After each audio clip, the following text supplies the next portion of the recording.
आज है 4 मुहर्रम। 4 मुहर्रम से इमाम हुसैन अलैहिस्सलाम और उनके परिवार के ऊपर से पानी बंद कर दिया गया। जी हाँ, 4 मुहर्रम से लेकर 10 मुहर्रम तक वो प्यासे थे।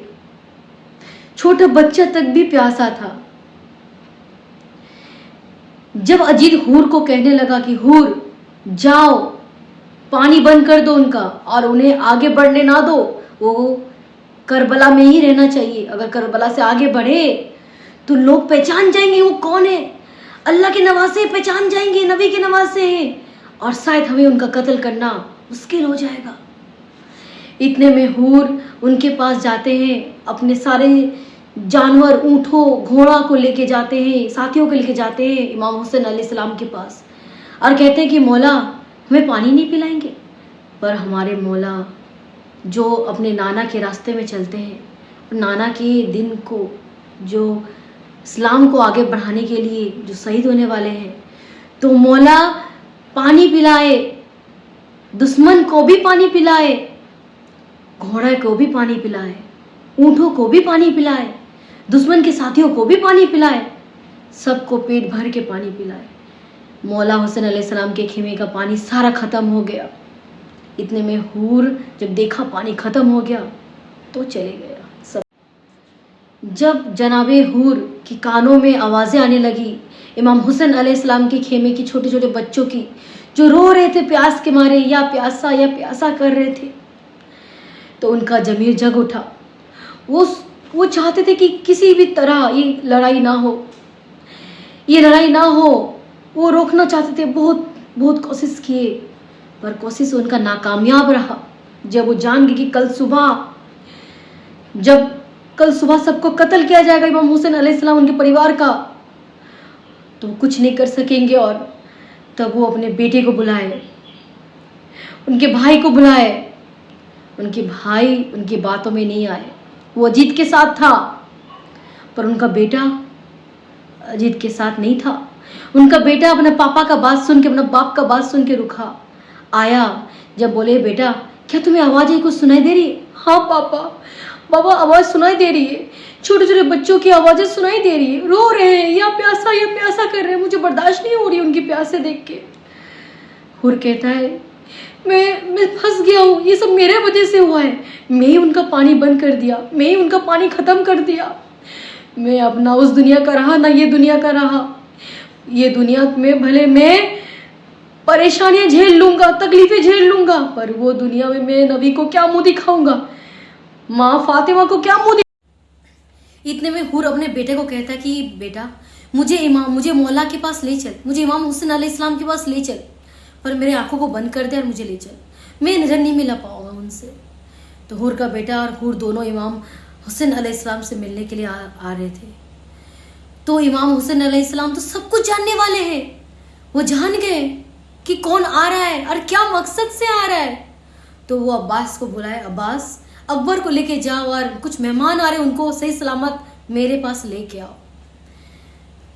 तो हूर और उसके बेटा जब देखे कि कोई आ रहा है सामने से, तो कहता है कि बेटा कोई आ रहा है क्या?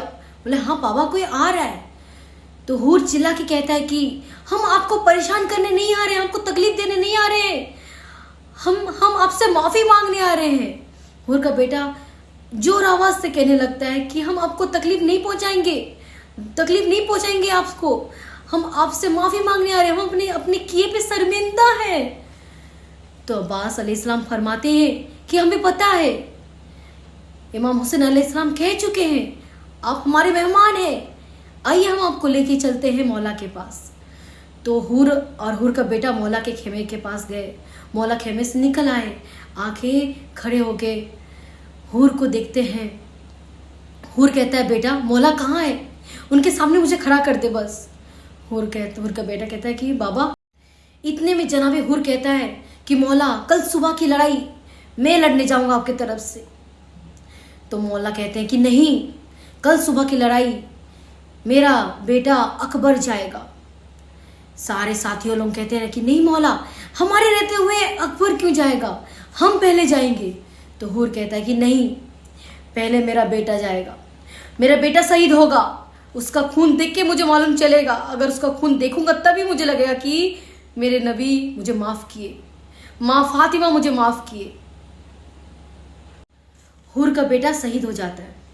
अब हुर जाता है, अजीत के सिपाहियों के सामने खुतबा देता है कि मैं भी कल तुम लोग की तरह तुम लोग के साथ शामिल था, पर आज मेरी आंखें खुल गई। मैं जान गया कि मैं क्या करने वाला था, किसका कत्ल करने वाला था मैं, हुसैन का। हुसैन को कत्ल करना मतलब मैं नबी को कत्ल कर रहा हूं। तुम लोग भी सुन लो, तुम लोग भी जान लो, मत करो, ये मत करो। इतने में जनाबे हूर को चारों तरफ से सैनिकों ने घेर लिया, चारों तरफ से हमला करने लगे। इतने में उनके सर पे कोई तलवार मार के उनको हमला किए।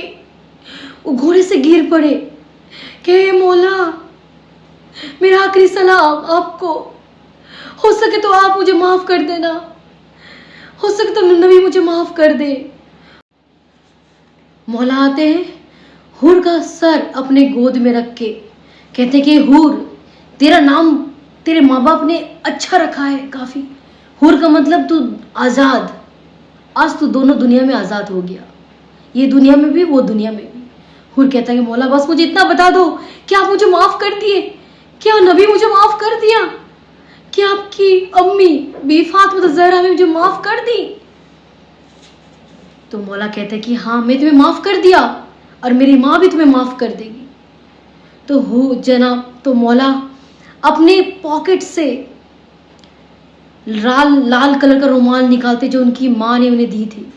वो रुमाल से जनाब हूर के सर पे जहाँ पे खून निकल रहा था, खून बह रहा था, वहाँ बांध दिए और खून बहना बंद हो गया। और कहे कि हूर ये लाल कलर का जो रुमाल है, रुमाल मेरी माँ देख के पहचान जाएगी और तुम्हें उस दुनिया में माफ कर देगी। ये सुन के हुर हंसते हंसते दुनिया से चल बसा। इन्ना लिल्लाहि व इन्ना इलैहि राजिऊन।